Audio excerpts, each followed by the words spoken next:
to our channel if you are new, and welcome back if you're returning. I'm Nikki, your favorite little sister, here from the future. So I'm editing Sarita's video.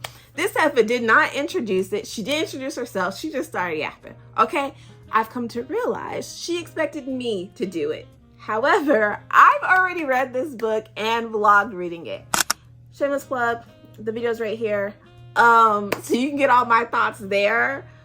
But yeah, so I'm just here to introduce the video, to let y'all know this is a cute little cozy reading vlog, and to get into it. So let's hear Sarita's thoughts.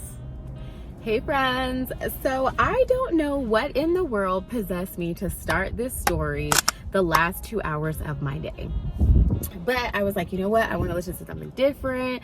Like, I've been doing a lot of Christmas books right now, and I'm like, you know what? Let me mix it up a little bit. So why don't I do the right thing and finally get ahead on my book club book, right?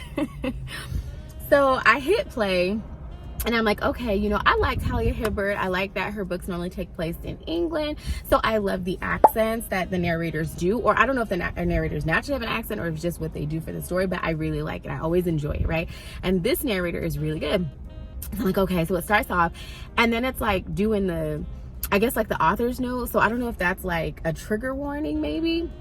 And I'm like, hold on, what, is this a dark romance? Like what? So I wasn't expecting those trigger warnings because a lot of times in audiobooks, you don't get that part. Like we don't get the author's notes. It just starts, you know, prologue, chapter 1, whatever. We don't get that extra part. So I thought that was nice. And the story started off and I was like, whoa, that's kind of crazy, right? And I don't know, because the cover is so like cutesy and summery. I didn't expect that to be, you know, the first thing that was said, right? So again, I've only started, so I don't have a lot to talk about, but so far I really love the chapter names. I feel like they're really cool and funny. And I also like that so far our heroine isn't like a traditional like heroine to a story, you know, like she's got tattoos and she's got piercings and she's got platinum hair and beautiful dark skin, and so she's different, right? And a little bit gloomy maybe, I don't know, it's just started, so I don't want to, you know, do too much. But and then we kind of meet our guy and we're in his head and I'm like, wait, is he crazy? Does he have a little bit of stalker in him? Like, what's going on? He got his inside voice is like Taker, you know. And I'm like, wait, you just, you know. So it's just starting out, but I am really liking it. And the one thing that I think is kind of cool about this story so far, it doesn't say like chapter 1 Nick or chapter 2. It's kind of like they bleed into each other, and it bleeds into each other like really nice. So I really like it. Again, I don't know what would possess me to start a story at the very end of my day, knowing that my brothers are in town. My brother is in town and my nieces and nephews are here. So it's not as if I'm going to be able to actually read when I get home. So I don't know why I started it, but I'm glad that I started it. I'm liking it. So I think this will be my only check-in for the day, but tomorrow we're gonna hit it heavy, okay? Tipsy friends, first off, I love this fucking story. When I say I love it, I love it, I love it. Everything about it, this like fake dating trope, just the wonderful friends, I love it, you guys. So I wanted to talk about the characters a little bit. So we have Aria. She is a tattoo artist and a little bit jaded, a little bit of the grumpiest of sunshine, right? Like she's so grumpy. In her head she sounds like a Edgar Allan Poe poem, okay? Like I really like her. I feel like she's had so much happen in her life and she's been let down that she's really struggling with being with someone who's super into her, you know what I mean? Like it's so cool. I don't want to say cool, but it's cool the way she's doing it, like how you're in her head and you're hearing like, oh no, don't do that, don't feel that can't be true, that can't be right, he can't be looking at you this way. So it's cool in that way, but it's so sad that experiences can like really fuck up a good situation for you. Like it's true when they say like bad men ruin good women or vice versa type thing, whatever. Anyway, you fuck it up for the next person. And then we have Nick, And oh, you guys, he's adorable. He's the perfect book boyfriend. Like, he's attentive, he's sweet. My man is very sexually fluid, okay? He is in and out, okay? And I love his friends, and I just love how he's so open, but he's also shy in a way of like, he's just so hot that women just want him. So he's a total adult and really don't know how to like go after a woman in that way, if that makes any sense at all. But he's caring, and he doesn't want to cross any lines, but he truly wants her. Like, inside his head, like, that's his woman, you know what I'm saying? And not for play, like, that's for keeps for him. And I just adore it, you guys. I hate that I haven't had a lot of gaps in between my day. So I've gotten like pretty far, or I don't want to say pretty far, but there's been parts where I wanted to talk with you guys about something that happened right away, but because I couldn't, I kept listening because I didn't want to stop because it's so good. I love it, okay? They had the cutest freaking meet cute to me, like, and it was so different, you know what I mean? Like, sometimes when you see different things, you kind of like feel like, okay, this is gonna happen, this is what's gonna happen. The way she did it was like not what you thought was gonna happen. It was very cute. I like Talia Hibbert's writing. I feel like she has a way of writing like quirky characters that are also like really deep, and I don't know, but I'm really loving this story. I hate that it's taken me this long to read it because I'm really enjoying it. Let me see. And their home lives are different. Like, he has parents that have been married for years or were married for years, and they're very loving. And then she has parents that are only staying married because they don't believe in divorce. So it's like, whereas she's kind of like, love ain't shit, you know, and he's like, I love, I can't wait to be a husband, kind of thing. And it's just, it's so cute because she's so fucking grumpy and he's so fucking sunshine. This is the first time where I totally see the trope. I totally get the grumpy sunshine trope, you guys. I totally get it. I'm super here for it. Yeah, I'm really liking this story. Baby, let's talk lights. OMG. It was so cute. It was so sexy. It was funny because she's, you know, trying to hide her little toys and whatnot. My man is like, no, don't do that. Don't do that. What's this? You know, like, I'm downstairs and you up here playing. What's that? What's that? It was so freaking sexy, you guys. Like, I was here for it. I was into it. I was loving it. And then that heifer gonna say, banana split. Bitch, are you crazy? Stop playing with my man. Stop playing with my man. You guys, I'm making jokes, but I hate the trauma and how just people could really fuck up people.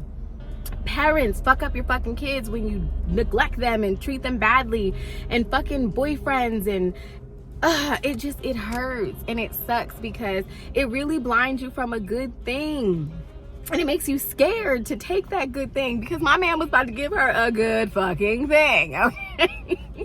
You guys, oh my goodness, I didn't expect that. I thought it was so cute, and you know, kind of like, it was definitely like a rom-commy situation. Like, what are you sitting on? Nothing. I'm not doing anything. You know, it was just cute. It was cute. I don't know what Nikki's talking about, like, in her videos. Like, I'm curious to know if we have the same thoughts, or if certain things stuck out to her that stuck out to me. That's my only issue with doing these book vlogs at work, is because when something jumps out, I really can't run out and be like, oh, did you guys hear this? Or stop playing with him, or oh my gosh, this was so cute. So that's kind of like a problem that I have. But I'm sure I've said this to you guys over and over. I probably said it in the last damn clip. But I really feel it though, okay? I really feel it. I know I've talked about their accents, but I also like their lingo and stuff of like what they're actually saying and how it sounds to me and everything. And I just feel like that kind of elevates the experience, even though it's places that I've never been, but just like their different vernaculars, it just kind of really makes me feel like I am there. And it just, I don't know, it kind of like elevates the story. I feel like I'm all over with these check-ins, you guys, and I'm sorry, because I want to tell more than I'm supposed to of this story. So there's that. I want to spoil a lot of things. But I'm not gonna do it. I'm not. You guys, no. Why can't people be in your head so they can know what you're thinking, right? So they can know what you're saying versus what you mean. It's so hard because they're not in your head, so they don't know. They don't know that you didn't mean it in that way and that you didn't mean to hurt them. You just fucking wanted them. You guys, damn. It's crazy because people's experiences really play into how they handle things. And I feel like that it's so easy to be like, okay, but it's because I wanted you. But we're happy now. It's okay. It's not a big deal. But not knowing somebody's true experience and like their background, this shit ain't okay, right? And at first I was like, girl, it's not that big of a deal. It's not that big of a deal. But now I'm like, damn, it's kind of a big deal, you know? Like, but I still feel like it's not that big of a deal because I was in his head, right? So it made it easier. But I really like her friend because when her friend made that shit plain for her, she was like, oh, okay. You know? I can't do the accent, but you know, she was like, okay, you're right. Without saying it or whatever. Anyway, I love her friend. And even though her friend went through something so traumatic, it's easy to blame yourself because you were the one that you felt like everything happened because of you. And the friend's like, no, it's not you. It's never you. And then even down to like when she's talking to her friend, she's talking about how she just can't choose the right guy, and you know, maybe she's bad at love. And her friend's like, no, you have so much love. You're like a river of love.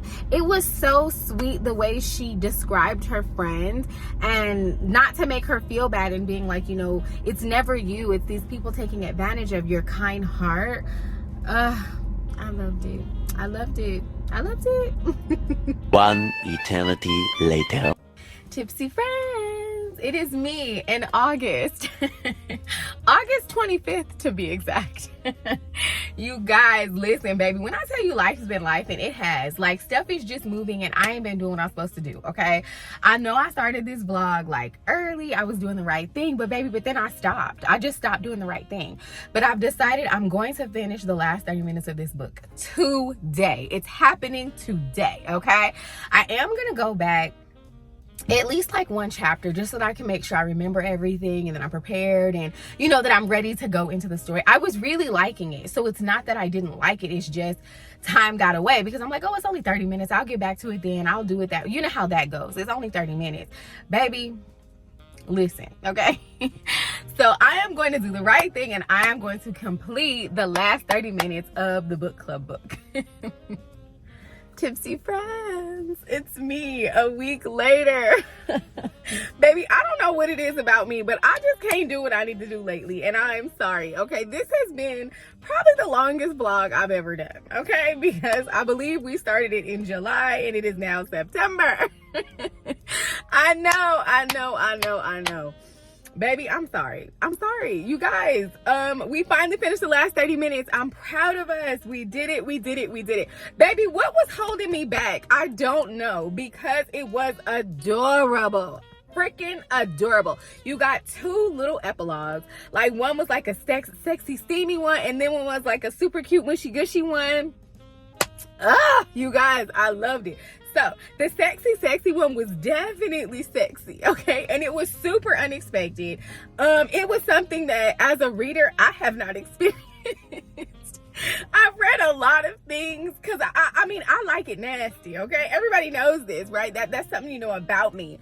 But that was something that I hadn't experienced between a man and a woman before. In my reading streets, when I'm navigating, I ain't ever turned that way, okay? But it was an experience, and I felt like she did a really good job of taking us through it, so I felt like I really experienced it for the first time. And then, you guys, we got the mushy gushy one. I love that one. I loved it because it was years later. You got to see them older. He's got little gray on his temples and you're getting to see the little lines on his eyes. She's still y'all, I know y'all tired of his hair. I'm tired of wearing it. I know y'all tired of seeing it. But anyway, I'm gonna get my hair done soon, okay? Besides that, we talking about Aria, okay? We talking about them. Anyway, so she's still herself. She's still drawing, but now they have children.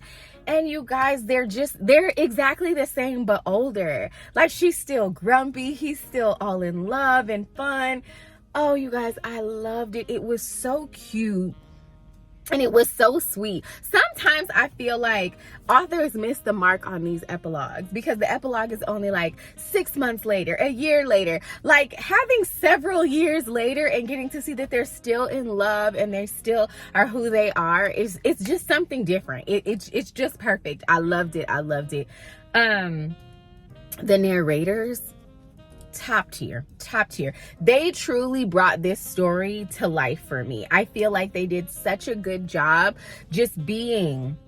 The female narrator has a very like soft voice, but also she keeps it low key. So I feel like she fits her perfectly. And the male narrator's got like this raw in his voice. And I feel like he fits Nick perfectly. You guys, I adored the story. I loved it.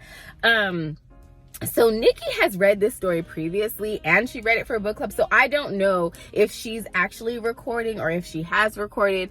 So I don't know how this is going to intertwine, but I'm going to close out the video as if y'all are only getting me just because it might be my turn to close. I don't know, y'all. I don't know. But loved it. Narrators were top tier. Story was so sexy, so cute, and so freaking funny. I really loved it. And it was kind of different for me for reading any Talia Hibbert that I have read so far. I feel like she does write sexy stories and she is sexually fluid, but this was the first time that I've read a story like this by her and I really enjoyed it. So with that being said, please do not forget to like, comment, subscribe, hit the bell, ring a ding ding. Until next time, y'all. Bye.